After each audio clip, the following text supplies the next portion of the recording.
नमस्कार दोस्तों, आपके चैनल ऑनलाइन स्टडी न्यूज पे सभी का स्वागत है। यहाँ पर आज की जो सीरीज के आने वाले हैं यहाँ पर यानी कि मैराथन क्लास में दोस्तों यहाँ पर 200 प्रश्न आपके लिए बहुत इंपॉर्टेंट लेकर आया हूँ, जिसमें आपके 3 कॉन्सेप्ट कवर हो जाएंगे मात्र एक वीडियो में। और अब आपके पास जो टाइम बचा हुआ है वो 200 घंटे का टाइम बचा हुआ है दोस्तों। यहाँ पर आज यहाँ पर 22 तारीख हो चुकी है और 22 तारीख हो चुकी है दोस्तों। यहाँ पर ये केवल 200 घंटे आपके लिए बहुत इंपॉर्टेंट मायने रखते हैं दोस्तों। यहाँ पर अब आपको वही कॉन्सेप्ट पढ़ने हैं जहां से सबसे अधिक है यानी कि आपके एग्जाम में प्रश्न आने की संभावना है और पिछली एग्जाम में पूछे गए हैं दोस्तों। यहाँ पर अब देखिएगा, इस कॉन्सेप्ट में राष्ट्रपति, मौर्य साम्राज्य और गुप्त साम्राज्य तीनों कॉन्सेप्ट कंप्लीट होंगे और यहां से आपके 5 प्रश्न आने की पूरी संभावना है दोस्तों। यहाँ पर इन कॉन्सेप्ट से अगर आपको 5 प्रश्न सही करने हैं तो इस वीडियो के 200 प्रश्नों को छोड़ना नहीं है दोस्तों। यहाँ पर पूरा कवर कर लीजिएगा दोस्तों। यहाँ पर मात्र यहाँ पर 1 घंटे और 9 मिनट की क्लास है ये और यहाँ पर कवर हो जाएंगे इतने टाइम में ये इस क्लास में दोस्तों। यहाँ पर तो देखते हैं कौन कौन स्टूडेंट यहाँ पर जुड़ चुके हैं। प्लीज यहाँ पर वीडियो को शेयर कीजिएगा और लाइक कर दीजिएगा दोस्तों। यहाँ पर तो चलते हैं, स्टार्ट कर लेते हैं यहाँ पर इस वीडियो को। सबसे पहले तो वो क्वेश्चन देख लेते हैं कि कब कब राष्ट्रपति और उपराष्ट्रपति से संबंधित आपसे क्वेश्चन पूछे गए थे। तो देखिएगा दोस्तों, यहाँ पर 2017 की एग्जाम में रिट की में ये क्वेश्चन पूछा गया था दोस्तों। यहाँ पर ये राष्ट्रपति से संबंधित पूछा गया था कि भारत के राष्ट्रपति के चुनाव के निर्वाचक मंडल में सम्मिलित है कौन है, बताइएगा इसका सही आंसर। देखिएगा, केवल लोकसभा के निर्वाचित सदस्य, लोकसभा के सभी सदस्य या फिर भारत की संसद और राज्यों की विधानसभाओं के सदस्य या फिर भारत की संसद और दिल्ली, पुडुचेरी और राज्यों की संसद। तो इसमें आपका बिल्कुल करेक्ट है दोस्तों। यहाँ पर डी ऑप्शन आपका बिल्कुल सही आंसर हो जाएगा। इसमें भारत की संसद के सदस्य भाग लेते हैं और दिल्ली और पुडुचेरी के जो विधानसभा के सदस्य है वो भाग लेते हैं दोस्तों। यहाँ पर ये आपकी 2017 की एग्जाम में पूछा गया था। अब देखिएगा, 2017 की एग्जाम में एक और क्वेश्चन पूछा गया था दोस्तों यहाँ पर राष्ट्रपति से संबंधित। देखिएगा, भारत के संविधान के कौन से अनुच्छेद में एक मंत्री परिषद का प्रावधान है जो कि राष्ट्रपति को उसके कार्य के निर्वहन में सहायता प्रदान करेगी, बताना होगा करेक्ट आंसर। तो अनुच्छेद 74, अनुच्छेद 78, अनुच्छेद 80 या फिर 79। तो आपका बिल्कुल सही आंसर हो जाएगा ये 74 में वर्णित है दोस्तों। यहाँ पर ऑप्शन आपका बिल्कुल सही है, ए ऑप्शन आपका बिल्कुल करेक्ट आंसर हो जाएगा।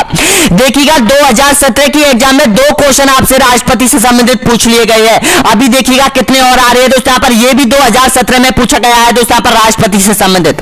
तो देखिएगा कौन सा क्वेश्चन है, पढ़ लीजिएगा क्वेश्चन को।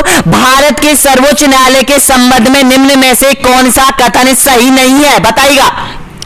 ऑप्शन आपके सामने है। संविधान की व्याख्या से संबंधित किसी मामले पर राष्ट्रपति सर्वोच्च न्यायालय से परामर्श मांग सकता है या फिर राष्ट्रपति द्वारा मांगे जाने पर सर्वोच्च न्यायालय उन्हें परामर्श देने हेतु बाध्य है, या फिर सी ऑप्शन देखिएगा, राष्ट्रपति सर्वोच्च न्यायालय द्वारा दिए गए परामर्श को मानने हेतु बाध्य नहीं है, या फिर सर्वोच्च न्यायालय के परामर्श अनुसार सरकार प्रस्ताव विधेयक में आवश्यक संशोधन कर सकती है।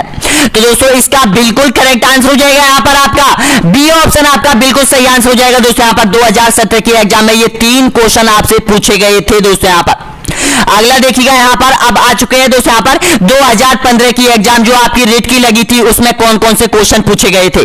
तो देखिएगा, इसमें जो क्वेश्चन पूछे गए थे तो देखिएगा, वह कौन सा उपराष्ट्रपति था जिसका देहांत अपने कार्यकाल के दौरान हुआ था।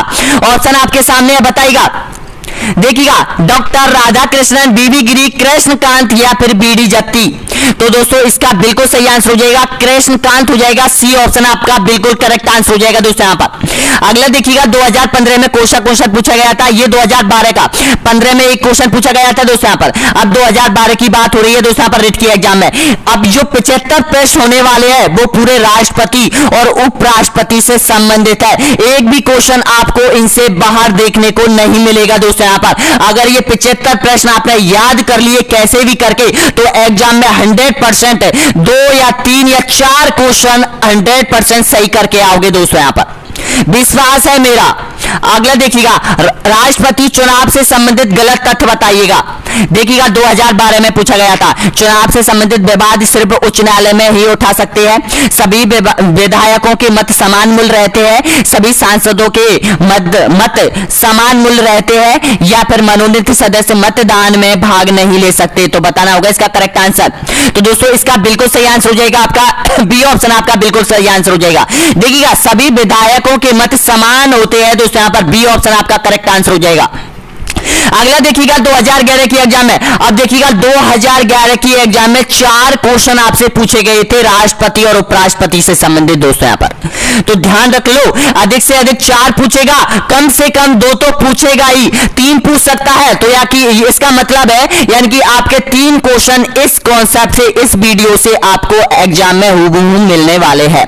तो देखिएगा भारत का सर्वोच्च सेनापति कौन है, तो नॉर्मल क्वेश्चन है दोस्तों यहां पर, ये तो नॉर्मल क्वेश्चन पूछा गया था, राष्ट्रपति हो जाएगा, डी ऑप्शन आपका बिल्कुल करेक्ट आंसर हो जाएगा।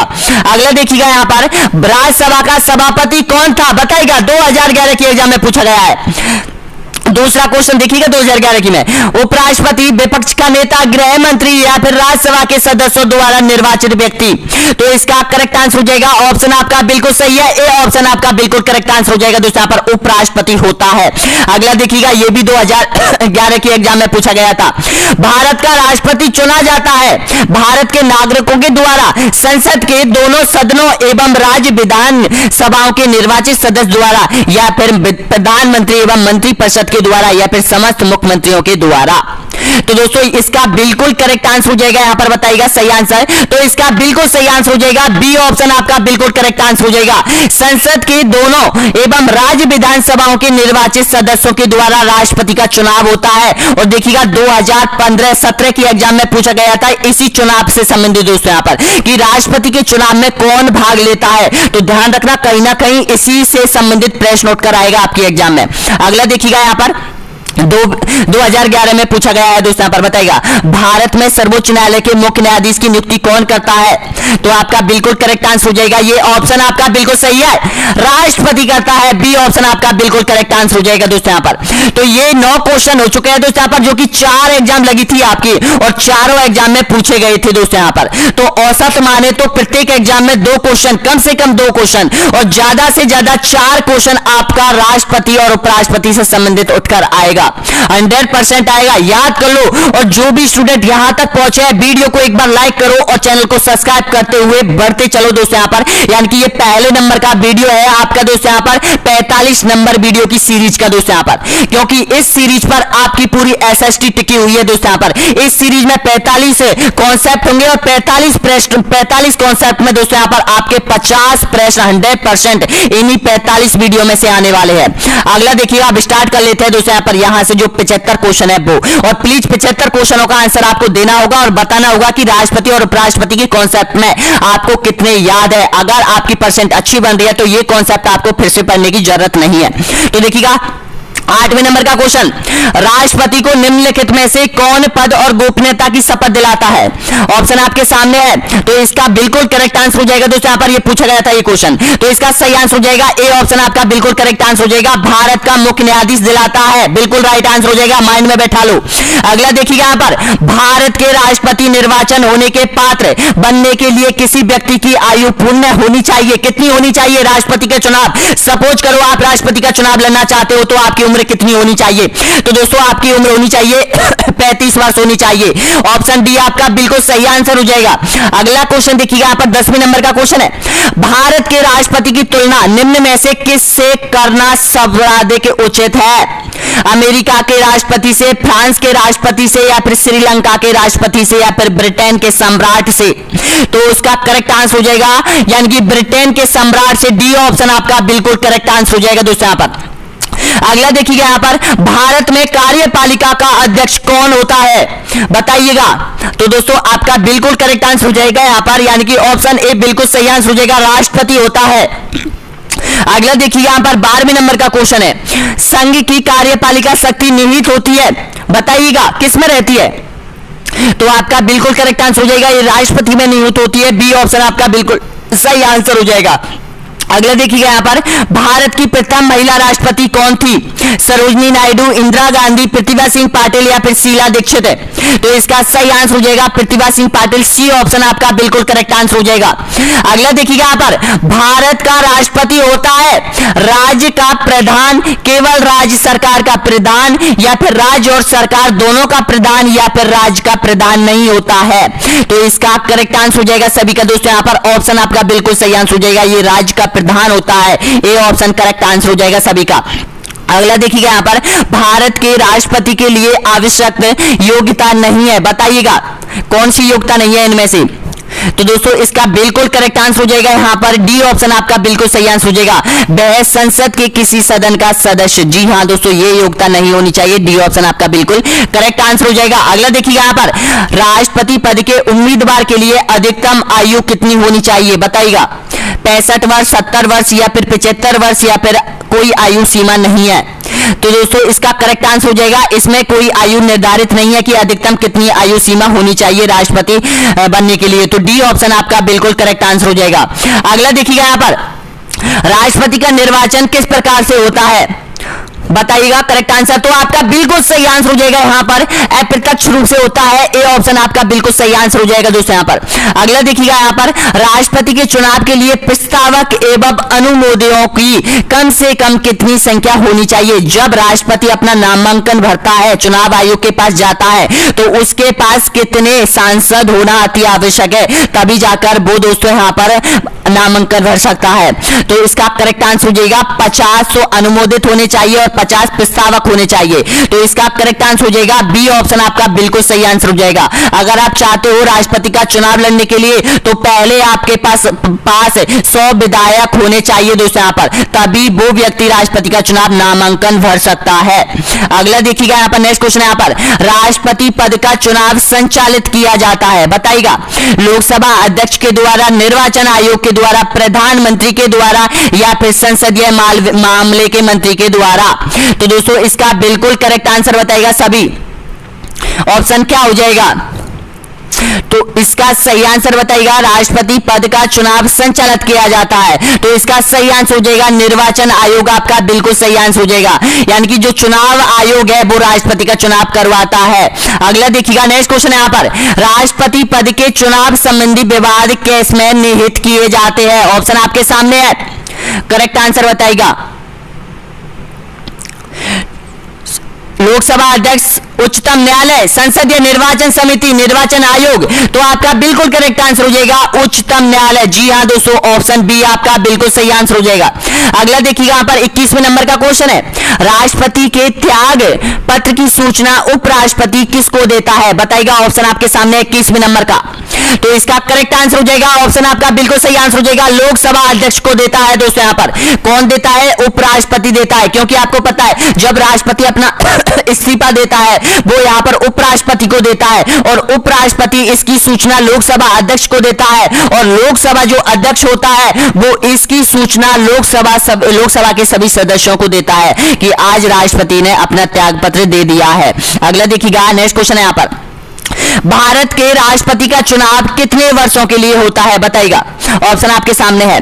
तो दोस्तों इसका करेक्ट आंसर हो जाएगा, ऑप्शन नंबर आपका बिल्कुल सही आंसर हो जाएगा यहाँ पर 5 वर्षों के लिए, यानी कि प्रत्येक 5 वर्ष में राष्ट्रपति का चुनाव किया जाता है दोस्तों यहाँ पर। बी ऑप्शन आपका बिल्कुल सही आंसर हो जाएगा। अगला देखिएगा यहाँ पर, राष्ट्रपति पर महाभियोग किस आधार पर लगाया जा सकता है? बताइएगा, किसी भी आधार पर, राज्य विधानसभा को भंग करने पर, या फिर संविधान के अतिक्रमण करने पर, या फिर उपराष्ट्रपति को राष्ट्रपति बनाने पर? तो इसका करेक्ट आंसर हो जाएगा दोस्तों यहाँ पर संविधान के अतिक्रमण करने पर। दोस्तों यहाँ पर महाभियोग लगाया जा सकता है किस पर? राष्ट्रपति पर दोस्तों यहाँ पर। अगर संविधान का दुरुपयोग करता है कोई राष्ट्रपति तो उस पर संसद के किसी भी सदन में महाभियोग लाया जा सकता है।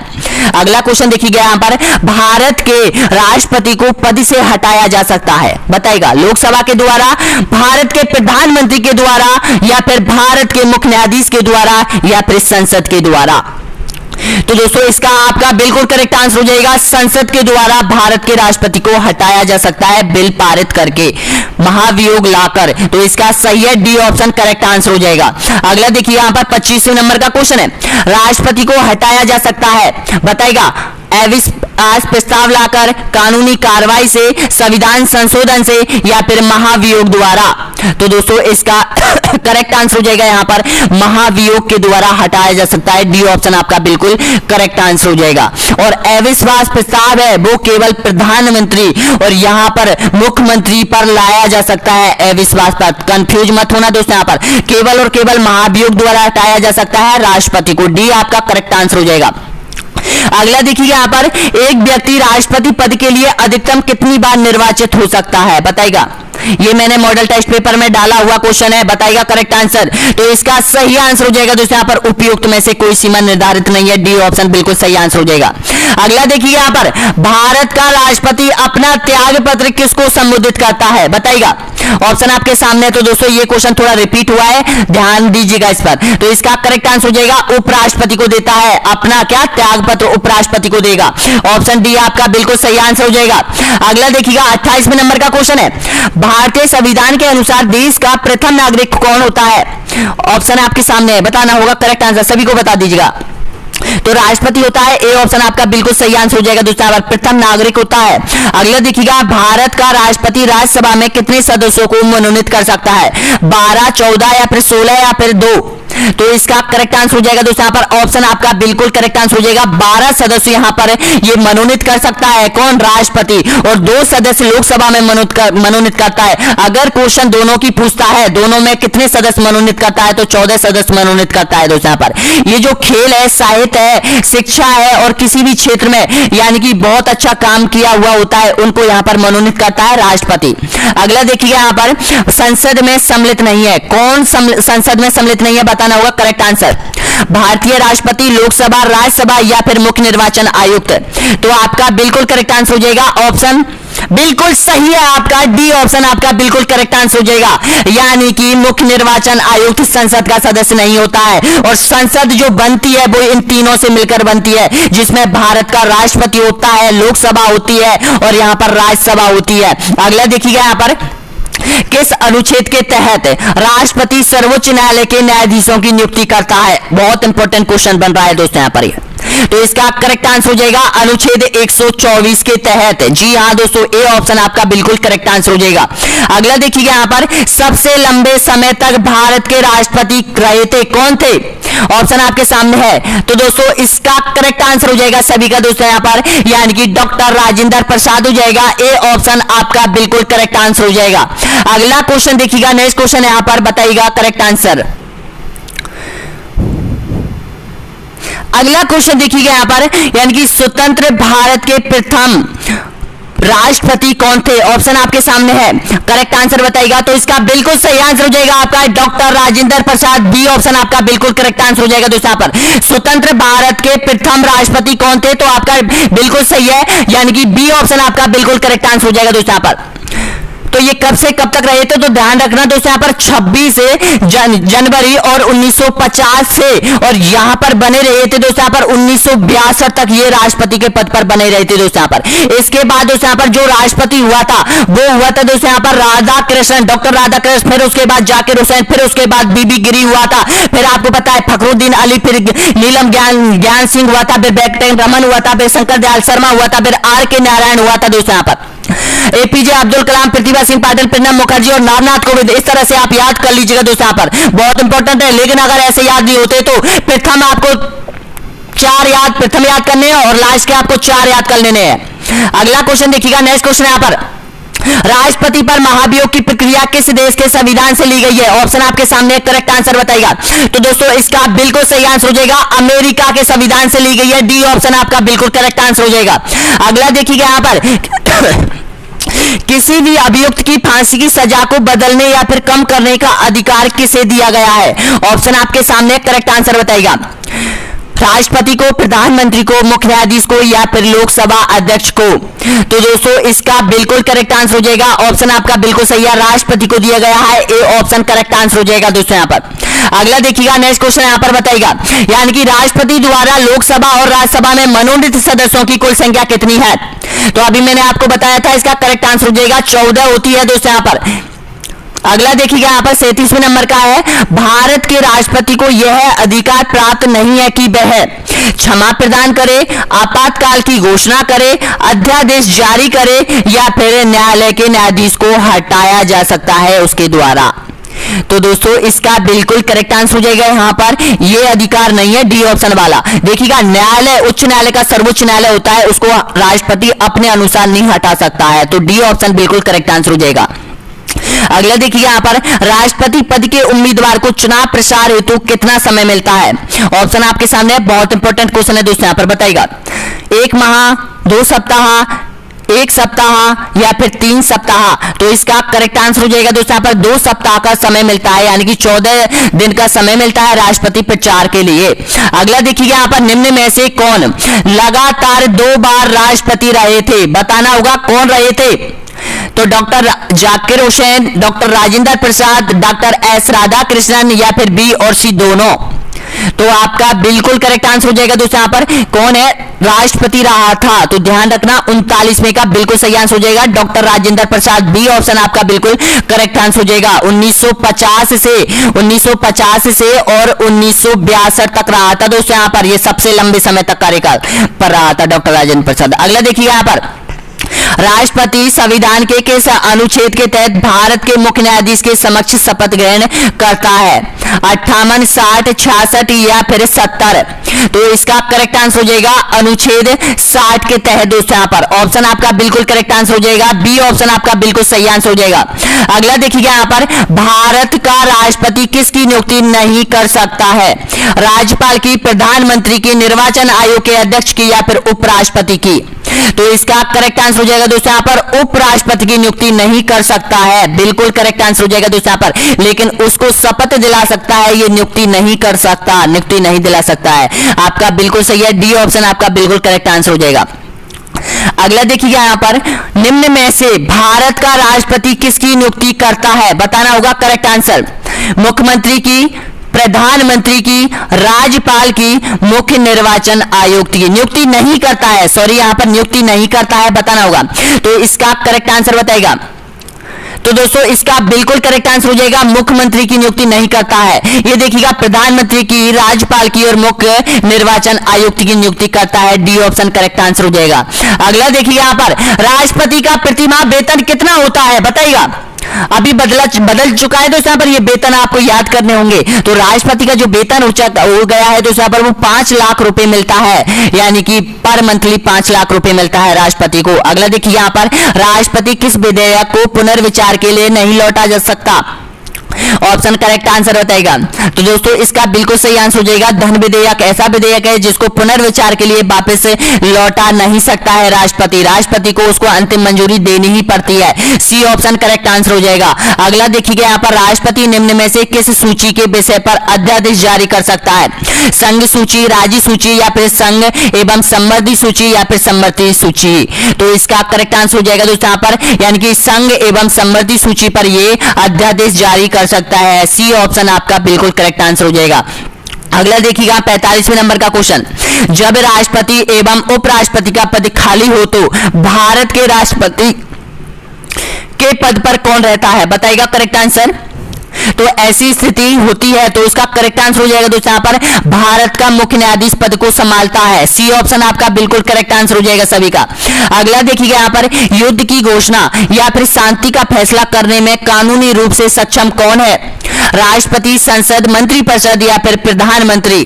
तो दोस्तों इसका करेक्ट आंसर हो जाएगा राष्ट्रपति होता है, ध्यान रख लेना। ए ऑप्शन आपका बिल्कुल करेक्ट आंसर हो जाएगा। अगला देखिएगा यहाँ पर, राष्ट्रपति को पेंशन के रूप में आजीवन कितना रुपया प्रति वर्ष मिलता है? ऑप्शन आपके सामने है, करेक्ट आंसर बताइएगा। तो दोस्तों इसका करेक्ट आंसर हो जाएगा 30 लाख रुपए यहाँ पर आजीवन पेंशन वर्ष में मिलती है दोस्तों यहाँ पर। ऑप्शन आपका डी बिल्कुल करेक्ट आंसर हो जाएगा। अगला देखिएगा यहाँ पर, नामांकन के समय राष्ट्रपति पद की उम्मीदवार को जमानत के तौर पर कितना रुपया जमा करवाना पड़ता है? करेक्ट आंसर बताइएगा। तो दोस्तों इसका सही आंसर हो जाएगा 15,000 रुपए। जी हाँ, ये जमा करवाने होते हैं। सी ऑप्शन बिल्कुल करेक्ट आंसर हो जाएगा। अगला देखिएगा यहाँ पर, भारत का राष्ट्रपति किसका एक अंग है? संसद का, लोकसभा का, राज्यसभा का या फिर मंत्रिपरिषद का?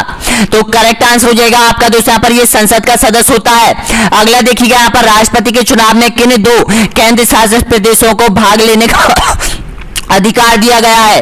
ऑप्शन आपके सामने है।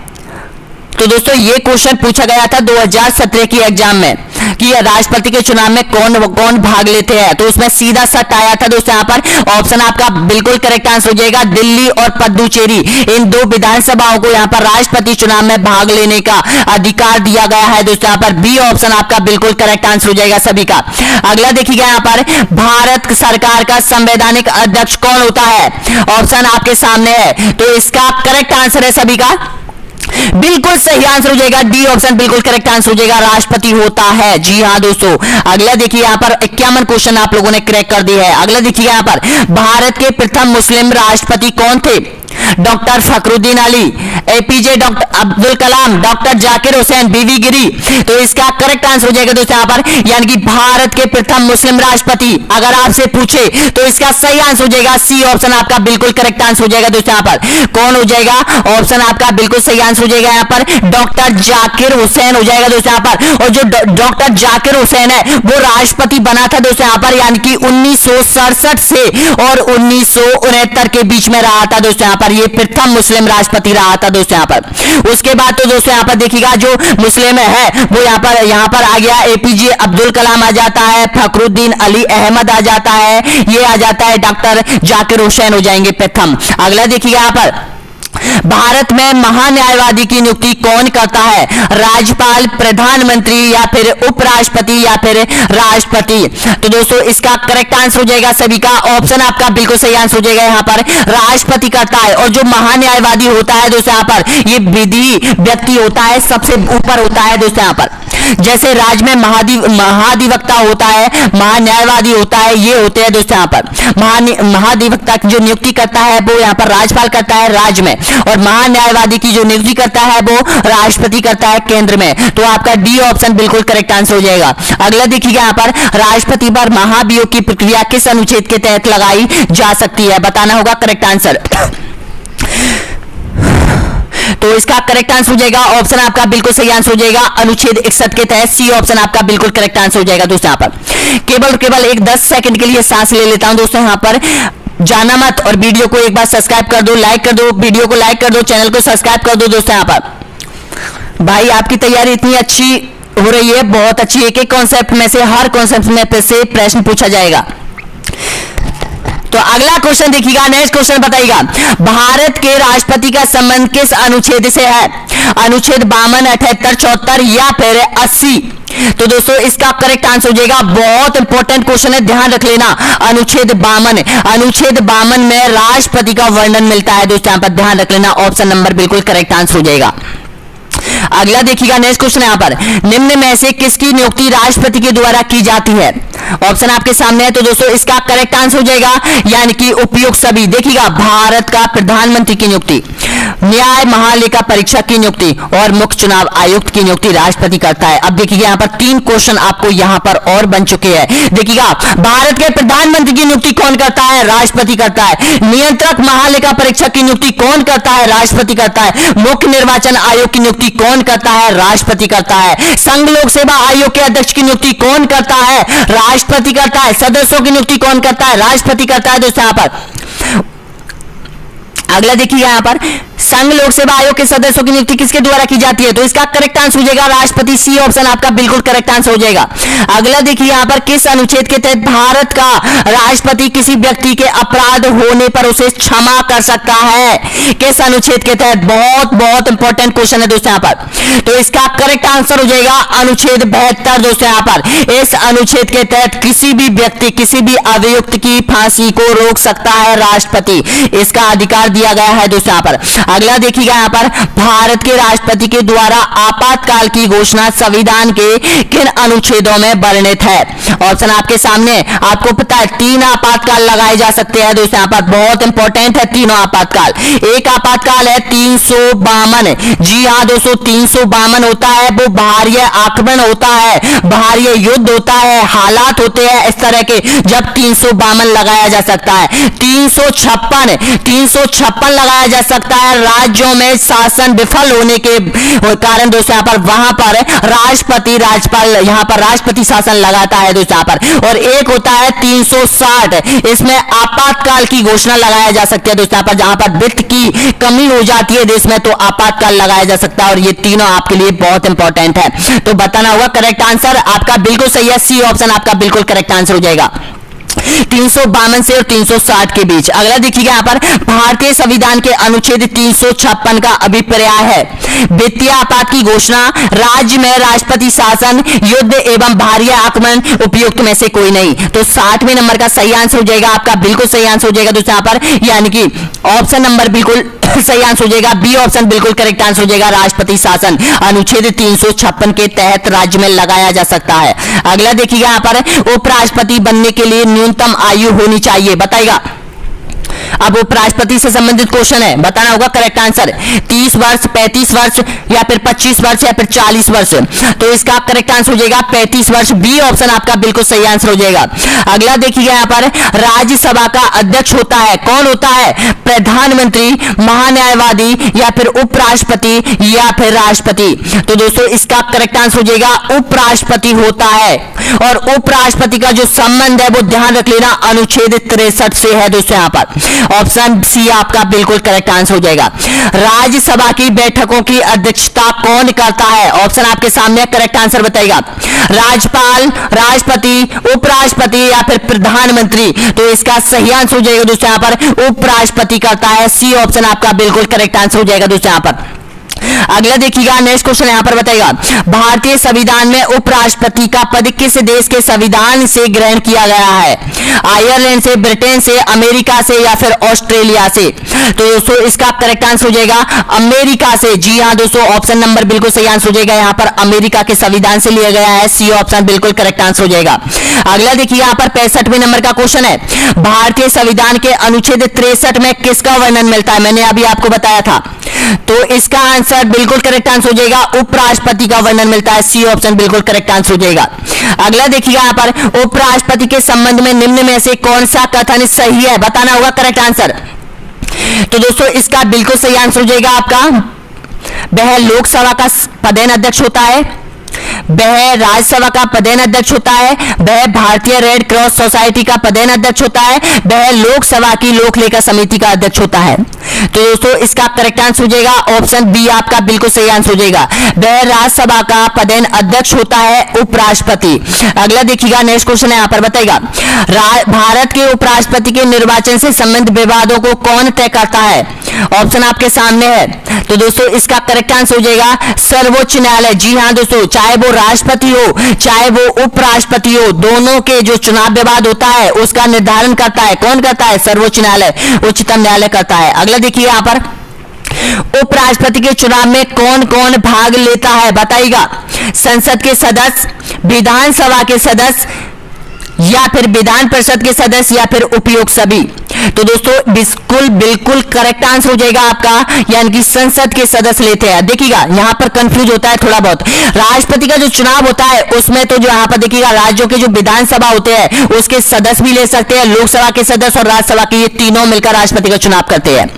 अब होता है उपराष्ट्रपति का चुनाव। तो उपराष्ट्रपति का चुनाव में दोस्तों यहाँ पर केवल संसद में जो सदस्य होते हैं वो भाग लेते हैं, ना कि विधानसभाओं के सदस्य। दोस्तों यहाँ पर ध्यान रख लेना, कंफ्यूज वाला क्वेश्चन है, तो इसका करेक्ट आंसर हो जाएगा संसद के सदस्य होते हैं वो। अगला देखिए यहाँ पर उपराष्ट्रपति को प्रतिमाह वेतन कितना मिलता है? इसका आंसर आपको कमेंट बॉक्स में देना होगा दोस्तों। यहाँ पर 69वें नंबर का सही आंसर बता दीजिएगा। चलो मैं बता देता हूँ, आपको कंफ्यूज होने की जरूरत नहीं है। 4 लाख रुपए मिलता है, सी ऑप्शन आपका बिल्कुल करेक्ट आंसर हो जाएगा। अब जो क्वेश्चन आने वाले हैं उनमें से आपके लिए आएगा, देखिएगा उपराष्ट्रपति अपना त्याग पत्र किसको संबोधित करता है? ये क्वेश्चन आपके लिए है दोस्तों। यहाँ पर इसमें से सही आंसर आपको बताना होगा सभी स्टूडेंटों को, और प्लीज बताओ कि वीडियो कैसा लगा, अपने दिल से बताओ दोस्तों। यहाँ पर पर वीडियो कैसा लगा, कॉन्सेप्ट कैसा लगा, आपको आपके यूट्यूब चैनल से कितना फायदा मिल रहा है, कितना नहीं मिल रहा है। अगर कोई कमी हो तो बता दो दोस्तों, यहाँ पर उस कमी को पूरा करवाने में पूरी मदद करूंगा दोस्तों यहाँ पर बिल्कुल आप लोगों की। लेकिन मैं तो ये चाहता हूं कि आपका सिलेक्शन हो, किसी भी कीमत पर आपका सिलेक्शन हो दोस्तों। यहाँ पर मेरा जो टारगेट है वो किससे है, मेरा कंपटीशन किससे है, अपने यूट्यूब चैनल का जो कंपटीशन है उन ऐप वालों से है दोस्तों यहाँ पर, जो कि कोर्स बेचते हैं।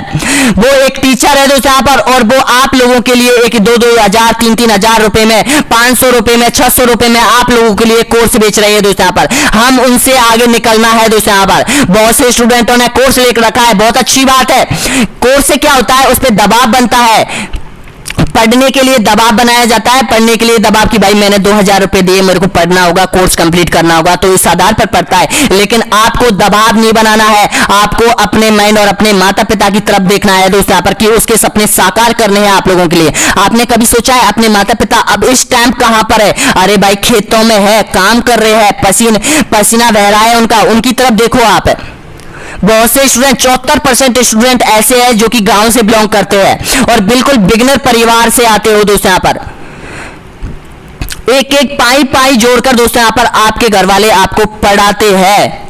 तो प्लीज उनके सपने साकार करो, अपने भाइयों के साकार करो, अपने बहन का अपना साकार करो दोस्तों यहाँ पर। ये उनकी जिंदगी जो डिपेंड है आपका है, आपके कंधों पर उनकी जिम्मेदारी है दोस्तों यहाँ पर। अब तो अगला क्वेश्चन देख लीजिए दोस्तों, नेक्स्ट क्वेश्चन देखिए, उपराष्ट्रपति के कार्यकाल की अवधि कितने वर्ष तक होती है? ऑप्शन आपके सामने है।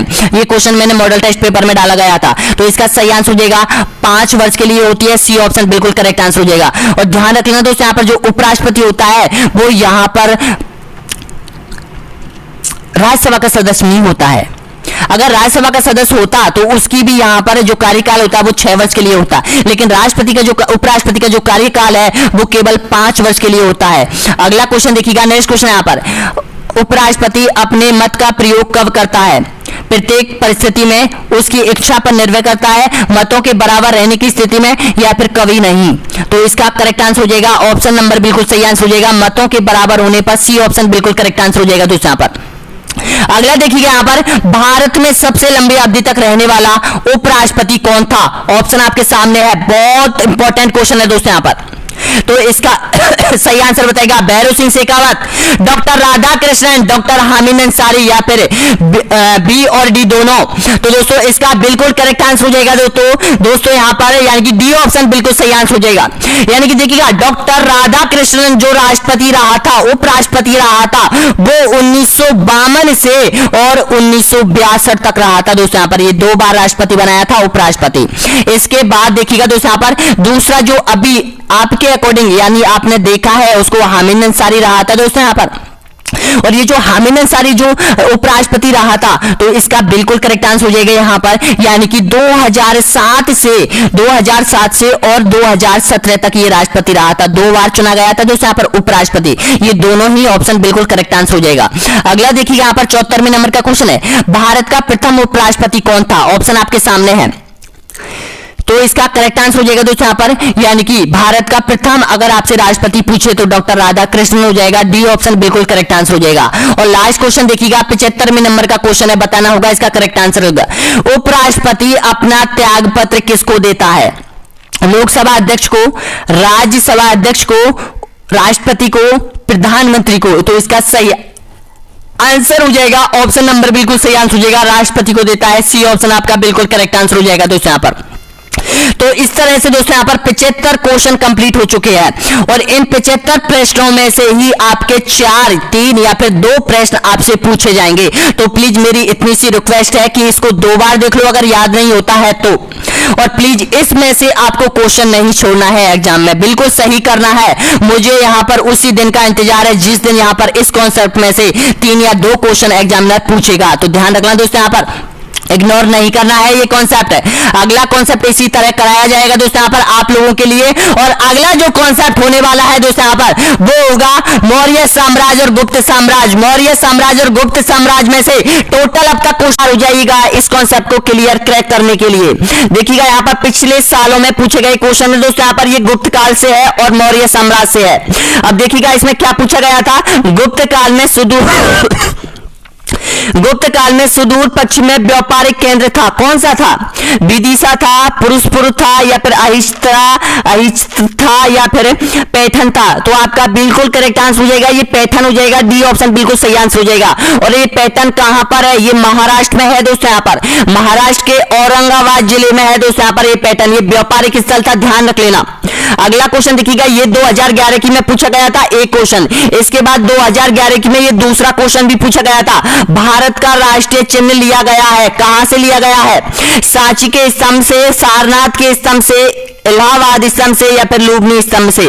तो इसका करेक्ट आंसर हो जाएगा दोस्तों, यहाँ पर ये सारनाथ के स्तंभ से लिया गया है, बी ऑप्शन आपका बिल्कुल करेक्ट आंसर हो जाएगा, ध्यान रख लेना।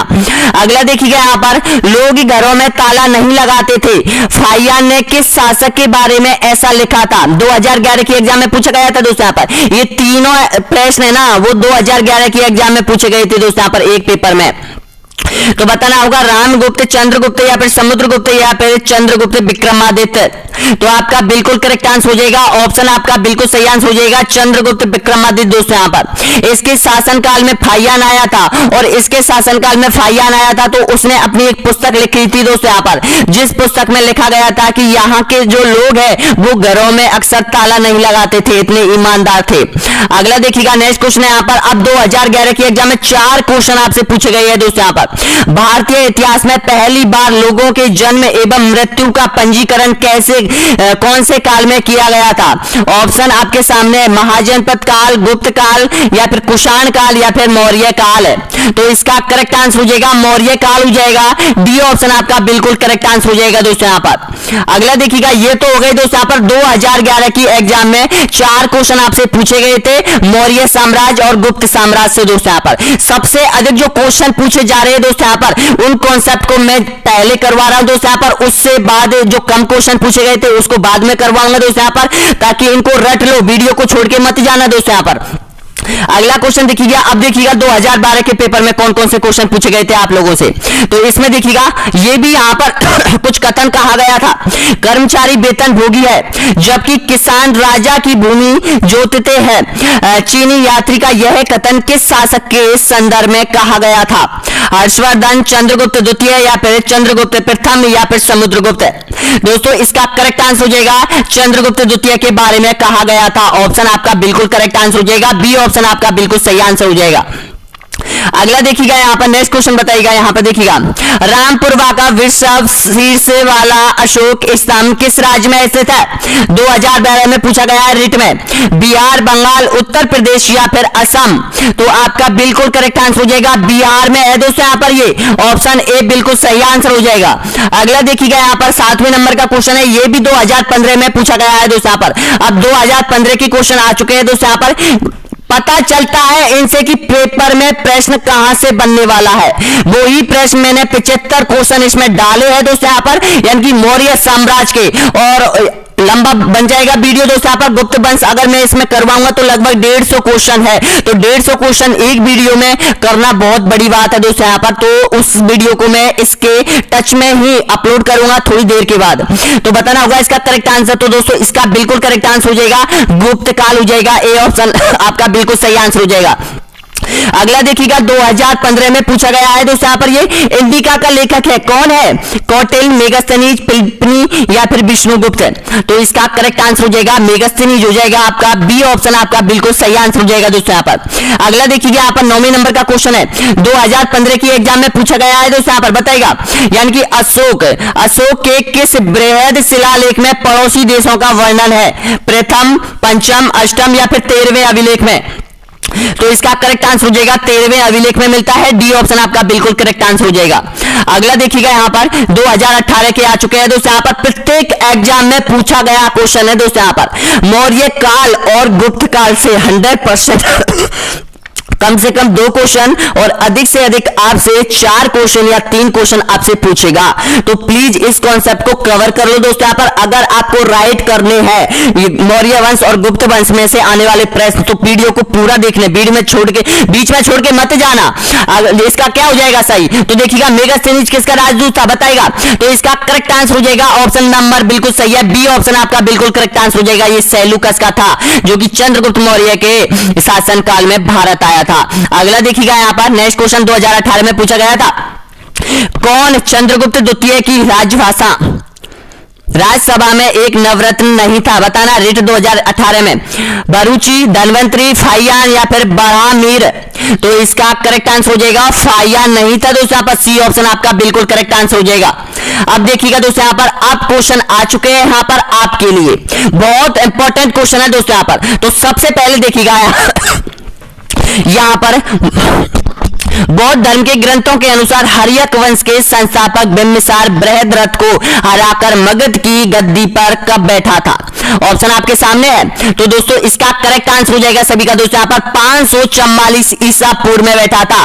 कौन बैठा था? तो ध्यान रखना, यहाँ पर बैठा था मगध, बिंबिसार बैठा था। और बिंबिसार ने आपको पता है 52 वर्षों तक यहाँ पर मगध पर शासन किया था। और बिंबिसार की हत्या की थी अजात शत्रु ने, अजात शत्रु की फिर हत्या की थी उदयन ने दोस्तों। यहाँ पर इस तरह से यहां पर चला था। तो इसका करेक्ट आंसर हो जाएगा ए ऑप्शन बिल्कुल सही आंसर हो जाएगा। अगला देखिएगा यहां पर, वह प्रथम भारतीय राजा जिसने प्रशासनिक व्यवस्था पर बल दिया था? सबसे पहले अशोक, बृहद्रथ, अजात शत्रु या फिर बिंबिसार? तो आपका बिल्कुल करेक्ट आंसर हो जाएगा ये बिंबिसार हो जाएगा। डी ऑप्शन आपका बिल्कुल सही आंसर हो जाएगा। अगला देखिएगा यहां पर, बिंबिसार ने मगध की राजगद्दी पर कितने वर्षों तक शासन किया था? तो दोस्तों इसका करेक्ट आंसर हो जाएगा, यहां पर जो शासन किया था वो 52 वर्षों तक किया था। सी ऑप्शन आपका बिल्कुल करेक्ट आंसर हो जाएगा। अगला देखिए यहां पर 15वें नंबर का क्वेश्चन है, 493 ईसा पूर्व बिंबिसार की हत्या करके कर दी गई थी अजात शत्रु? बताना किसने की थी? ऑप्शन आपके सामने, यानी कि प्रश्न का भावार्थ यह है कि 493 ईसा पूर्व में बिंबिसार की हत्या किसने की थी, किसके द्वारा की गई थी? अजात शत्रु, नागदशक, कालाशोक या फिर उपयुक्त में से कोई नहीं? तो दोस्तों इसका करेक्ट आंसर हो जाएगा ए ऑप्शन आपका बिल्कुल सही आंसर हो जाएगा, अजात शत्रु। और ये अजात शत्रु कौन था? इसी का पुत्र था, बिंबिसार का पुत्र था दोस्तों। यहाँ पर अगला क्वेश्चन देखिएगा, नेक्स्ट क्वेश्चन यहाँ पर बिंबिसार आज थोड़ा दोस्तों यहाँ पर बुखार है, तो थोड़ी तबीयत ठीक नहीं है, इस वजह से थोड़ी प्रॉब्लम आ रही होगी आपको, लेकिन वीडियो को पूरा देखना, मैं वीडियो को पूरा करवाऊंगा दोस्तों यहाँ पर। और प्लीज एक बात बोलना चाहता हूं, अगर आपकी रेट की एग्जाम है तो वैक्सीनेशन जरूर करवा लेना, क्योंकि हो सकता है राज्य सरकार दोस्तों यहाँ पर उन्हीं स्टूडेंटों को अलॉटमेंट करे कि जिन्होंने वैक्सीनेशन करवा रखा है दोस्तों यहाँ पर, तो प्लीज करवा लेना। तो इसका करेक्ट आंसर बताएगा, बिंबिसार की मृत्यु के बाद मगध की राजगद्दी पर किसने शासन किया था? बताएगा शिशुनाग ने, कालाशोक ने, नागदशक ने या फिर अजात शत्रु ने? तो दोस्तों इसका करेक्ट आंसर हो जाएगा अजात शत्रु ने। डी ऑप्शन आपका बिल्कुल करेक्ट आंसर हो जाएगा। अगला देखिएगा यहाँ पर, अजात शत्रु किस धर्म का अनुयायी था? बताएगा बौद्ध धर्म का, जैन धर्म का, वैष्णव धर्म का या फिर शैव धर्म का? तो इसका करेक्ट आंसर हो जाएगा ये जैन धर्म का था दोस्तों। यहाँ पर बी ऑप्शन आपका बिल्कुल सही आंसर हो जाएगा। अगला देखिएगा यहाँ पर, अजात शत्रु ने मगध की गद्दी पर कितने वर्षों तक शासन किया था? बताएगा। और जो अजात शत्रु कौन था? ये बिंबिसार का पुत्र था दोस्तों यहाँ पर, जिसने बिंबिसार की हत्या करके खुद गद्दी पर बैठा था। और इन्होंने कितने वर्षों तक शासन किया था? तो दोस्तों इसका बिल्कुल करेक्ट आंसर हो जाएगा आपका 493 गद्दी पर बैठा था और इन्होंने किया था 32 वर्षों तक शासन किया था दोस्तों। यहाँ पर बिल्कुल करेक्ट आंसर हो जाएगा, यहाँ पर ए ऑप्शन आपका बिल्कुल सही आंसर हो जाएगा। अगला देखिए यहाँ पर 19वें नंबर का क्वेश्चन है, 461 ईसा पूर्व में अपने पिता अजात शत्रु की हत्या करके मगध की राजगद्दी का शासक बना था। कौन था? नागदशक, शिशुनाग, उदयन या फिर गणानंद? तो दोस्तों इसका करेक्ट आंसर हो जाएगा ये उदयन था। बी सी ऑप्शन आपका बिल्कुल करेक्ट आंसर हो जाएगा। ये किसका पुत्र था? ये अजात शत्रु का पुत्र था दोस्तों। यहाँ पर देखिएगा, सबसे पहले तो आपको पता है हर्यक वंश का जो प्राचीनतम जो वंश का जो संस्थापक था वो बृहद्रथ था। और बृहद्रथ की जो हत्या की थी, बृहद्रथ को जो परास्त किया था वो बिंबिसार ने किया था। और बिंबिसार ने मगध की राजगद्दी पर 52 वर्षों तक शासन किया था। और बिंबिसार की फिर हत्या कर दी इसी के पुत्र अजात शत्रु ने हत्या कर दी थी दोस्तों। यहाँ पर अजात शत्रु ने, आपको पता है अजात शत्रु ने यहाँ पर बिंबिसार की हत्या कर दी, फिर अजात शत्रु गद्दी पर बैठा, फिर यहाँ पर अजात शत्रु ने 32 वर्षों तक मगध की राजगद्दी पर शासन किया था। और 32 वर्षों के बाद दोस्तों यहाँ पर इसका पुत्र हुआ था उदयन हुआ था। उदयन ने दोस्तों यहाँ पर इसकी हत्या करके और यहाँ पर ये खुद गद्दी पर जा बैठा। अगला देखिएगा नेक्स्ट क्वेश्चन यहाँ पर हर्यक वंश के किस शासक ने पाटलिपुत्र की स्थापना की थी? बहुत इंपॉर्टेंट क्वेश्चन है दोस्तों। यहां पर पाटलिपुत्र की स्थापना की थी और यह पाटलिपुत्र था, यह मगध की राजधानी हुआ करता था दोस्तों। यहां पर अजातशत्रु ने, बृहद्रथ ने, या फिर नागदशक ने, या फिर उद्दायन ने। तो आपका बिल्कुल करेक्ट आंसर हो जाएगा डी ऑप्शन, आपका बिल्कुल सही आंसर हो जाएगा दोस्तों। यहां पर उद्दायन हो जाएगा। अगला देखिएगा यहां पर नेक्स्ट क्वेश्चन बताइएगा यहां पर, यानी कि 21वें नंबर का क्वेश्चन देखिएगा यहां पर। हर्यक वंश का अंतिम शासक बताइएगा कौन था? अजातशत्रु, बिंबिसार, या फिर नागदशक, या फिर उद्दायन। तो दोस्तों इसका करेक्ट आंसर हो जाएगा सभी का ऑप्शन नंबर बिल्कुल करेक्ट आंसर हो जाएगा यहां पर नागदशक हो जाएगा। सी ऑप्शन आपका बिल्कुल करेक्ट आंसर हो जाएगा दोस्तों यहां पर, यानी कि हर्यक वंश का अंतिम राजा उद्दायन का पुत्र हुआ था कौन? नागदशक हुआ था दोस्तों यहां पर। तो इसका करेक्ट आंसर हो जाएगा सी ऑप्शन, आपका बिल्कुल सही आंसर हो जाएगा। अगला देखिए यहां पर 412 ईसा पूर्व में मगध साम्राज्य पर शिशुनाग वंश की स्थापना किसके द्वारा की गई थी? ऑप्शन आपके सामने है शिशुनाग, कालाशोक, अजातशत्रु, या फिर उपयुक्त में से कोई नहीं। तो दोस्तों इसका करेक्ट आंसर हो जाएगा शिशुनाग। जी हाँ दोस्तों, ए ऑप्शन आपका बिल्कुल करेक्ट आंसर हो जाएगा। यहां पर शिशुनाग वंश की स्थापना शिशुनाग ने की थी, ध्यान रख लेना। देखिएगा एक वंश कंप्लीट हो चुका है यहां पर, जो हर्यक वंश था वो कंप्लीट हो गया। अब देखिएगा हर्यक वंश के बाद यहां पर शिशुनाग से संबंधित कुछ क्वेश्चन है, उसके बाद मौर्य साम्राज्य से संबंधित होंगे दोस्तों यहां पर, और 100% आपको मौर्य साम्राज्य से जो संबंधित क्वेश्चन है, चंद्रगुप्त इससे 100%, अशोक से 100% प्रश्न आने वाला है आपके एग्जाम में। अगला देखिएगा यहां पर शिशुनाग का उत्तराधिकारी कौन था? बिंबिसार, कालाशोक, महापद्मनंद, या फिर नंद, यहां पर नंद गणानंद। तो ध्यान रखना इसका करेक्ट आंसर हो जाएगा ऑप्शन नंदी, यहां पर बिल्कुल करेक्ट आंसर हो जाएगा 23वें नंबर का कालाशोक हो जाएगा दोस्तों। यहां पर ऑप्शन बी आपका बिल्कुल करेक्ट आंसर हो जाएगा। अब ये यहां पर देखिएगा दोस्तों, यहां पर शिशुनाग ने अपनी राजधानी पाटलिपुत्र से हटाकर वैशाली रखी, ये और ध्यान रख लेना दोस्तों। यहां पर जो शिशुनाग हुआ था इसने यहां पर पाटलिपुत्र से राजधानी को हटाया था और वैशाली स्थापित की थी। अगला देखिएगा यहां पर नेक्स्ट क्वेश्चन, यहां पर शिशुनाग वंश का अंतिम शासक कौन था? महापद्मनंद, नंदीवर्धन, अरस्तु, या फिर जीवक। तो इसका करेक्ट आंसर हो जाएगा ऑप्शन नंबर बिल्कुल सही आंसर हो जाएगा दोस्तों यहां पर, यानी कि नंदीवर्धन हो जाएगा। बी ऑप्शन आपका बिल्कुल सही आंसर हो जाएगा। अगला देखिएगा यहां पर नेक्स्ट क्वेश्चन, यहां पर मगध साम्राज्य का मगध साम्राज्य पर नंद वंश का संस्थापक कौन था? महापद्मनंद, घनानंद, चंद्रगुप्त मौर्य, या फिर बृहद्रथ। तो इसका करेक्ट आंसर हो जाएगा ऑप्शन नंबर बिल्कुल सही आंसर हो जाएगा दोस्तों, यहां पर महापद्मनंद हो जाएगा। ए ऑप्शन आपका बिल्कुल करेक्ट आंसर हो जाएगा। अगला देखिएगा यहां पर नंद वंश का अंतिम शासक कौन था? चंद्रगुप्त मौर्य, बिंदुसार, अशोक, या फिर घनानंद। तो दोस्तों इसका करेक्ट आंसर हो जाएगा घनानंद हो जाएगा। डी ऑप्शन आपका बिल्कुल करेक्ट आंसर हो जाएगा।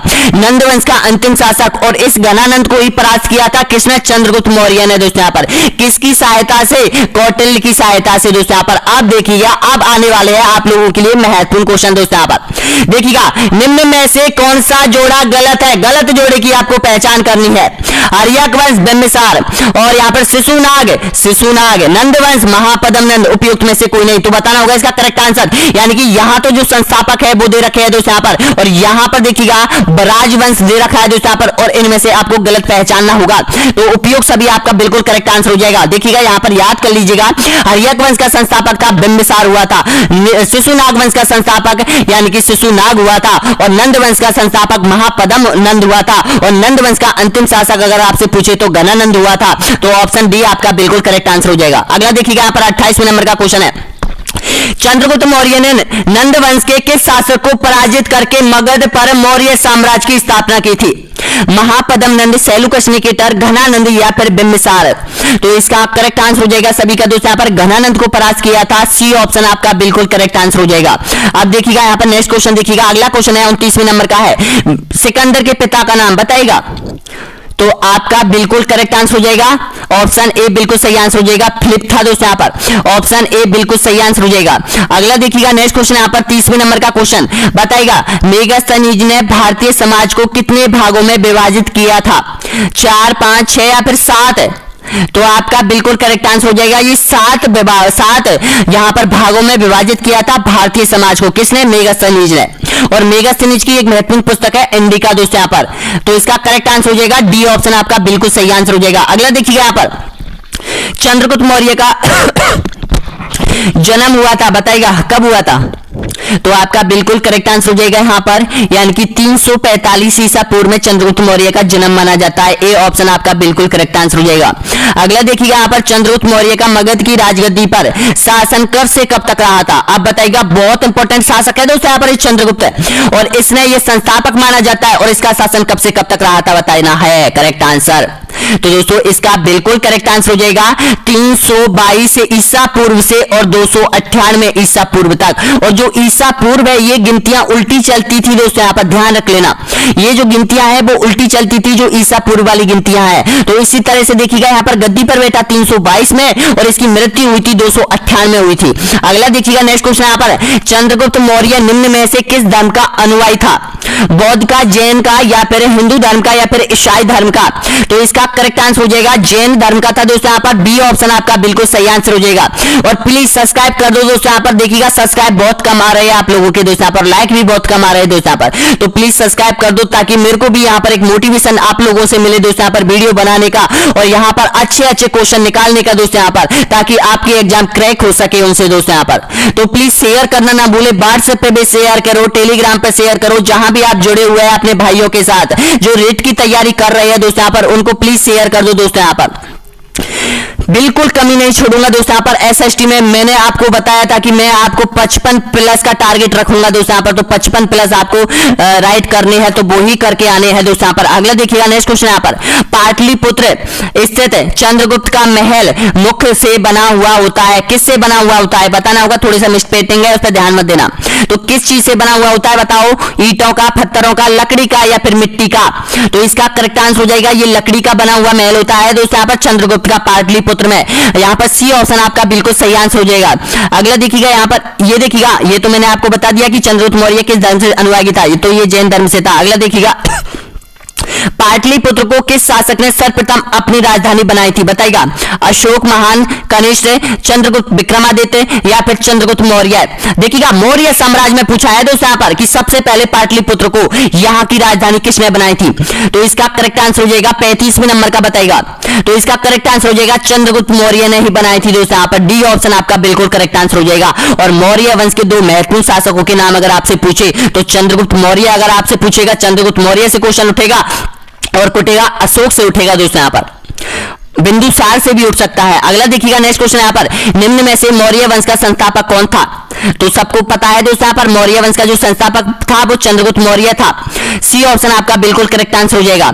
अगला देखिएगा यहाँ पर, निम्नलिखित में से कौटिल्य विष्णुगुप्त द्वारा प्रमुख पुस्तक लिखी गई थी, इंडिका, अर्थशास्त्र, भारत एक खोज, सामवेद? तो इसका करेक्ट आंसर हो जाएगा सभी का दोस्तों यहाँ पर कौटिल्य और विष्णुगुप्त एक ही नाम है दोस्तों, यहाँ पर कंफ्यूज मत होना। तो इसका सही आंसर हो जाएगा अर्थशास्त्र लिखी गई थी, बी ऑप्शन आपका बिल्कुल सही आंसर हो जाएगा। अगला देखिएगा यहाँ पर, निम्न में से इंडिका नामक पुस्तक के रचयिता है बताएगा, मेगास्थनीज, कौटिल्य, चंद्रगुप्त मौर्य, सेल्यूकस निकेटर? तो इसका करेक्ट आंसर हो जाएगा मेगास्थनीज आपका बिल्कुल सही है, ए ऑप्शन आपका बिल्कुल करेक्ट आंसर हो जाएगा। अगला देखिएगा यहाँ पर, चंद्रगुप्त मौर्य ने सेल्यूकस निकेटर को कब परास्त किया था? 305 ईसा पूर्व में, 322 ईसा पूर्व में, 298 ईसा पूर्व में, या फिर 266 ईसा पूर्व में? बहुत इंपॉर्टेंट क्वेश्चन है। तो दोस्तों इसका करेक्ट आंसर हो जाएगा 305 ईसा पूर्व में, यानी कि चंद्रगुप्त मौर्य ने दोस्तों यहाँ पर सेल्यूकस निकेटर को परास्त किया था, और यहाँ पर इसकी पुत्री हेलिना से विवाह किया था दोस्तों यहाँ पर। चंद्रगुप्त मौर्य की दो पत्नी थी दोस्तों यहाँ पर मुख्य रूप से, एक तो दुधारा थी और एक यहाँ पर दोस्तों हेलिना थी दोस्तों यहाँ पर, और जो विदेशी थी वो हेलेना थी, वो यहाँ पर सेल्यूकस निकेटर की पुत्री थी दोस्तों यहाँ पर। अगला कुछ और देखिएगा, और जो दुधारा थी वो किसकी बहन थी? वो घनानंद की बहन थी दोस्तों यहाँ पर दुधारा, और दुधारा के एक पुत्र हुआ था दोस्तों यहाँ पर, कौन? बिंदुसार हुआ था दोस्तों यहाँ पर, बिंदुसार हुआ था। अगला बताऊंगा मैं दुधारा के बारे में बताऊंगा आपको। नेक्स्ट क्वेश्चन देखिएगा यहाँ पर, कौटिल्य किसके राज दरबार का प्रधानमंत्री था? ऑप्शन आपके सामने है, तो दोस्तों इसका करेक्ट आंसर हो जाएगा यहाँ पर चंद्रगुप्त मौर्य, सी ऑप्शन आपका बिल्कुल सही आंसर हो जाएगा। अगला देखिएगा नेक्स्ट क्वेश्चन यहाँ पर, कौटिल्य द्वारा रचित अर्थशास्त्र कितने अधिकरणों में विभाजित है बताइएगा? तो इसका करेक्ट आंसर हो जाएगा ये 15 अधिकरणों में विभाजित है, डी ऑप्शन आपका बिल्कुल सही आंसर हो जाएगा। अगला देखिए यहाँ पर, अर्थशास्त्र का लेखक किसके समकालीन था? क्वेश्चन को घुमा फिरा कर आपसे पूछा गया है दोस्तों, यहाँ पर बताइएगा। चंद्रगुप्त, समुद्रगुप्त, अशोक या फिर उपयुक्त में से कोई नहीं। तो दोस्तों इसका करेक्ट आंसर हो जाएगा सभी का चंद्रगुप्त हो जाएगा। ऑप्शन ए बिल्कुल सही आंसर हो जाएगा। अगला देखिएगा नेक्स्ट क्वेश्चन यहाँ पर, आचार्य चाणक्य विष्णुगुप्त विश्वविद्यालय किस विश्वविद्यालय के शिक्षक थे बताएगा होगा, किस विश्वविद्यालय के शिक्षक थे, कौन? यहाँ पर चाणक्य, कौटिल्य किस विश्वविद्यालय से संबंधित थे? विक्रमशिला विश्वविद्यालय, नालंदा विश्वविद्यालय, दक्षशिला विश्वविद्यालय, उज्जैन विश्वविद्यालय। तो दोस्तों इसका करेक्ट आंसर हो जाएगा दक्षशिला विश्वविद्यालय के ये यहाँ पर व्याख्याता थे उस समय, कौन? और तब यहाँ पर शिक्षा के लिए दोस्तों यहाँ पर यानी कि चंद्रगुप्त मौर्य को यहाँ पर ही शिक्षा दिलाई थी दोस्तों, यहाँ पर दक्षशिला में शिक्षा दिलाई थी इसने। सी ऑप्शन आपका बिल्कुल करेक्ट आंसर हो जाएगा। अगला देखिएगा यहाँ पर, कौटिल्य के अर्थशास्त्र में किस पहलू पर प्रकाश डाला गया था? धार्मिक जीवन, आर्थिक जीवन, राजनीतिक जीवन या फिर सामाजिक जीवन है? तो इसका करेक्ट आंसर हो जाएगा राजनीतिक जीवन हो जाएगा। सी ऑप्शन आपका बिल्कुल करेक्ट आंसर हो जाएगा दोस्तों यहाँ पर। अगला देखिएगा यहाँ पर नेक्स्ट क्वेश्चन, यहाँ पर चंद्रगुप्त मौर्य की मृत्यु निम्न में से किस स्थान पर हुई थी? बहुत इंपॉर्टेंट क्वेश्चन है। तो दोस्तों इसका करेक्ट आंसर बताइएगा।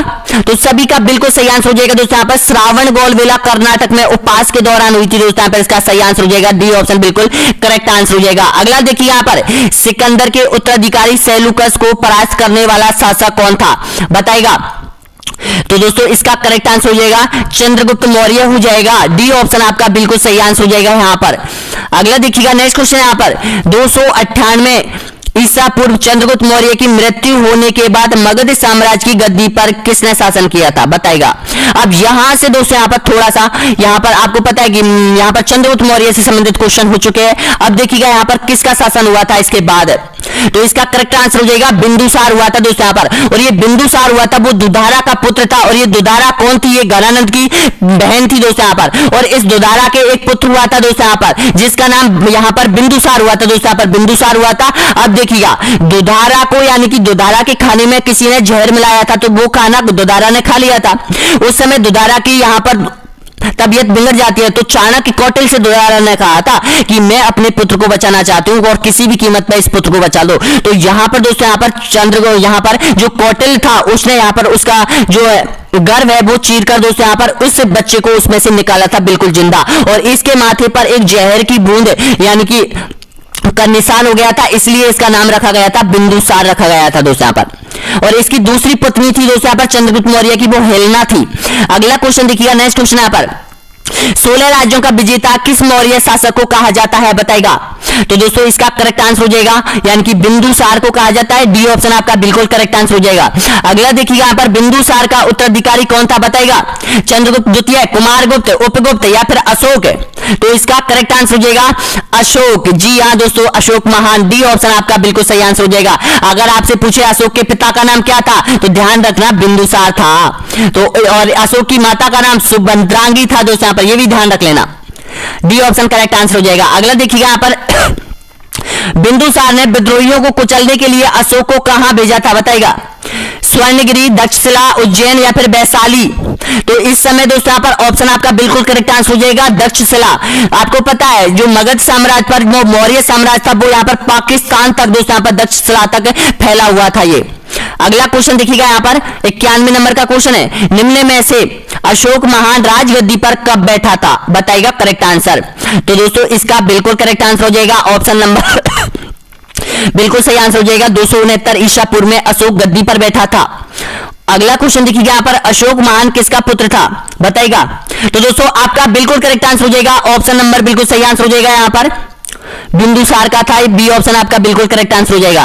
अगला देखिए यहाँ पर, अशोक ने कलिंग पर आक्रमण कब किया था बताएगा? बहुत इंपॉर्टेंट क्वेश्चन है। तो दोस्तों इसका करेक्ट आंसर हो जाएगा 261 ईसा पूर्व में। जी हाँ दोस्तों, यानी कि जो इसका राज्याभिषेक हुआ था यानी कि 269 ईसा पूर्व में राज्याभिषेक हुआ था, इसके 8वें वर्ष दोस्तों यहाँ पर कलिंग पर इसने आक्रमण कर दिया था। और कलिंग कहां पर है? उड़ीसा में है दोस्तों यहाँ पर कलिंग। अगला क्वेश्चन देखिए यहाँ पर, कलिंग विजय के उपरांत अशोक महान ने निम्न में से किस धर्म को अंगीकार किया था? बौद्ध, हिंदू, जैन या फिर उपयुक्त में से कोई नहीं? तो दोस्तों इसका करेक्ट आंसर हो जाएगा इसने अपनाया था बौद्ध धर्म को। ए ऑप्शन आपका बिल्कुल करेक्ट आंसर हो जाएगा सभी का। अगला देखिएगा यहाँ पर, सांची का स्तूप किसने बनवाया था? अशोक, गौतम, गौतम बुद्ध या फिर खरगोन? तो इसका करेक्ट आंसर हो जाएगा ये अशोक ने बनवाया था। ये ऑप्शन आपका बिल्कुल करेक्ट आंसर हो जाएगा। और कहां पर है ये? मध्य प्रदेश में है दोस्तों, यहाँ पर सांची का स्तूप है। अगला देखिएगा यहाँ पर भारत में शिलालेखों का प्रचलन किसके समय हुआ था? तो आपका बिल्कुल सही आंसर हो जाएगा सी ऑप्शन आपका बिल्कुल करेक्ट आंसर हो जाएगा। अशोक ने ही शिलालेखों का प्रचलन करवाया था भारत में। अगला देखिए यहाँ पर अशोक ने बौद्ध धर्म के प्रचार के लिए निम्न में से किसको श्रीलंका भेजा था? तो इसका करेक्ट आंसर हो जाएगा महेंद्र और संघमित्रा को भेजा था। ए ऑप्शन आपका बिल्कुल सही आंसर हो जाएगा। अगला देखिए यहाँ पर अशोक काबिल एक भारतीय उपमहाद्वीप के बाहर भी पाया गया था। दोस्तों यहाँ पर देखिएगा, यहाँ पर थोड़ा सा मिसप्लेसिंग है, इस पे इग्नोर मत कीजिएगा। इसका अर्थ है अशोक का शिलालेख है। अशोक का शिलालेख एक भारतीय उपमहाद्वीप के बाहर भी पाया गया है। निम्न में से किस देश में यह पाया गया था? बताइएगा। अफगानिस्तान में, चीन में, बर्मा में या फिर नेपाल में? तो दोस्तों इसका बिल्कुल करेक्ट आंसर हो जाएगा अफगानिस्तान में। ए ऑप्शन आपका बिल्कुल करेक्ट आंसर हो जाएगा। अगला देखिएगा यहाँ पर निम्नलिखित में से मौर्य कला का सबसे अच्छा नमूना कौन है? बताइएगा। स्तंभ, गुफा, निर्माण, उपयुक्त सभी? तो दोस्तों इसका बिल्कुल करेक्ट आंसर हो जाएगा यहाँ पर ऑप्शन नंबर बिल्कुल सही आंसर हो जाएगा यहाँ पर, यानी कि स्तंभ हो जाएंगे। ए ऑप्शन आपका बिल्कुल सही आंसर हो जाएगा। अगला देखिए यहाँ पर अशोक के किस शिलालेख में पशु बलि की निंदा की गई है? बताइएगा करेक्ट आंसर। तो दोस्तों आपका बिल्कुल करेक्ट आंसर हो जाएगा, ऑप्शन नंबर बिल्कुल सही आंसर हो जाएगा। पशु बलि की जो निंदा की थी अशोक के शिलालेख में, वो पहले शिलालेख में की गई थी। सी ऑप्शन आपका बिल्कुल करेक्ट आंसर हो जाएगा। अगला देखिएगा यहाँ पर नेक्स्ट क्वेश्चन, यहाँ पर कौन सी घोषणा युद्ध और हिंसा के प्रति अशोक के आंतरिक दुख को स्पष्ट करता है? बताइएगा। मनेसरा हरा का शिलालेख, कलिंग का पृथक शिलालेख या फिर गिरनार शिलालेख या फिर पांचवा शिलालेख है? तो दोस्तों जब कलिंग पर आक्रमण किया था अशोक ने, तो वहां पर बताया जाता है कि 2.5 लाख सेना तो दोस्तों यहाँ पर कलिंग के राजा की मारी गई थी और 1 लाख जो योद्धा थे वो अशोक के मारे गए थे। तो यहाँ पर दोस्तों यहाँ पर अशोक को बहुत आघात पहुंचा था इस हिंसक घटना को देखते हुए दोस्तों यहाँ पर। और यहाँ की जो एक नदी थी दोस्तों यहाँ पर दया नदी, उस दया नदी में दोस्तों यहाँ पर खून की नदी बहने लगी थी दोस्तों यहाँ पर। इसने उससे यानी कि जो युद्ध की नीति में परिवर्तन कर दिया था अशोक ने। तो इसका करेक्ट आंसर हो जाएगा ये कलिंग का पृथक शिलालेख दोस्तों यहाँ पर केवल और केवल युद्ध और हिंसा के प्रति आंतरिक दुख को स्पष्ट करता है अशोक के को। अगला देखिएगा यहाँ पर अशोक की माता का नाम बताएगा। लक्ष्मी कुमारी, सुभद्रांगी, महाकौशल्या, देवी प्रियदर्शनी? तो इसका करेक्ट आंसर हो जाएगा आपका बिल्कुल करेक्ट आंसर हो जाएगा दोस्तों यहाँ पर सुभद्रांगी हो जाएगा आपका। बी ऑप्शन आपका बिल्कुल करेक्ट आंसर हो जाएगा। अगला देखिएगा नेक्स्ट क्वेश्चन यहाँ पर अशोक के बारे में जानने के लिए सबसे महत्वपूर्ण स्रोत कौन सा है? बताइएगा। ऑप्शन आपके सामने है, मुद्रा, यूनानी लेख, बौद्ध साहित्य या फिर शिलालेख? तो दोस्तों शिलालेखों में सबसे अधिक जानकारी मिलती है वो अशोक की मिलती है। आपका बिल्कुल सही है, डी ऑप्शन करेक्ट आंसर हो जाएगा। अगला देखिए यहाँ पर मगध की राजगद्दी पर बैठने से पहले अशोक कहाँ का राजपाल था? गंधार का, काबुल का, मकरान का या फिर अवंती का? तो इसका सही है, डी ऑप्शन आपका बिल्कुल करेक्ट आंसर हो जाएगा। ये अवंती का राजपाल था दोस्तों यहाँ पर। अगला देखिए यहाँ पर कलिंग युद्ध का वर्णन अशोक के किस शिलालेख में मिलता है? बताइएगा। ऑप्शन आपके सामने है। तो दोस्तों इसका करेक्ट आंसर हो जाएगा डी ऑप्शन आपका बिल्कुल सही आंसर हो जाएगा। यहाँ पर ऑप्शन आपका डी बिल्कुल करेक्ट आंसर हो जाएगा। 13वें अभिलेख में दोस्तों यहाँ पर कलिंग युद्ध का वर्णन मिलता है। अगला देखिए यहाँ पर अशोक के अधिकतर अभिलेख किस भाषा में है? संस्कृत, पाली, प्राकृतिक या फिर हिंदी? तो दोस्तों इसका करेक्ट आंसर हो जाएगा प्राकृतिक। सी ऑप्शन आपका बिल्कुल करेक्ट आंसर हो जाएगा दोस्तों यहाँ पर। अगला देखिएगा यहाँ पर किस अभिलेख में अशोक स्पष्ट बौद्ध धर्म और संघ का अभिवादन करता है? सांची स्तंभ लेख, सारनाथ अभिलेख, ब्रह्मगिरी अभिलेख, भाभू अभिलेख? तो इसका करेक्ट आंसर बताइएगा। तो इसका करेक्ट आंसर हो जाएगा भाभू अभिलेख। और ये भाभू अभिलेख कहां मिला था? ये बैराट की पहाड़ी जयपुर में मिला था दोस्तों यहाँ पर, और इसको कलकत्ता ले जाया गया था दोस्तों यहाँ पर। अगला देखिएगा नेक्स्ट क्वेश्चन बताइएगा, कलिंग नामक स्थान वर्तमान में किस राज्य में स्थित है? बिहार, उत्तर प्रदेश, पश्चिम बंगाल या फिर बंगाल उड़ीसा में? तो दोस्तों इसका करेक्ट आंसर हो जाएगा ऑप्शन नंबर बिल्कुल सही आंसर हो जाएगा यहाँ पर बताएगा। तो देखिएगा यहाँ पर उड़ीसा में है, ध्यान रख लेना उड़ीसा में हो जाएगा दोस्तों यहाँ पर। ऑप्शन डी यहाँ पर बिल्कुल करेक्ट आंसर हो जाएगा। देखिएगा यहाँ पर थोड़ा सा प्रेस में मिस्टेक हुआ था, यहाँ पर सी ऑप्शन होगा वो होगा दोस्तों यहाँ पर पश्चिम बंगाल होगा। लेकिन दोस्तों यहाँ पर इस ऑप्शन में क्या हुआ था, यहाँ पर जो इसमें सम्मिलित हो गया था ये, तो यहाँ पर आपको इग्नोर नहीं करना है, केवल और केवल प्रश्न आपको याद करना है कि कलिंग नामक स्थान है वो कहां पर था? तो वो उड़ीसा राज्य में था दोस्तों यहाँ पर। अगला देखिएगा यहाँ पर इंडिका पुस्तक लिखी गई थी मेगस्थनीज, अमर सिंह, चंद्रगुप्त या फिर कौटिल्य के द्वारा। तो इसका करेक्ट आंसर हो जाएगा मेगस्थनीज के द्वारा लिखी गई थी। ए ऑप्शन आपका बिल्कुल सही आंसर हो जाएगा।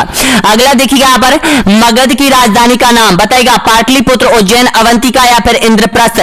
तो इसका सही आंसर हो जाएगा ऑप्शन आपका बिल्कुल करेक्ट आंसर हो जाएगा पाटलिपुत्र हो जाएगा।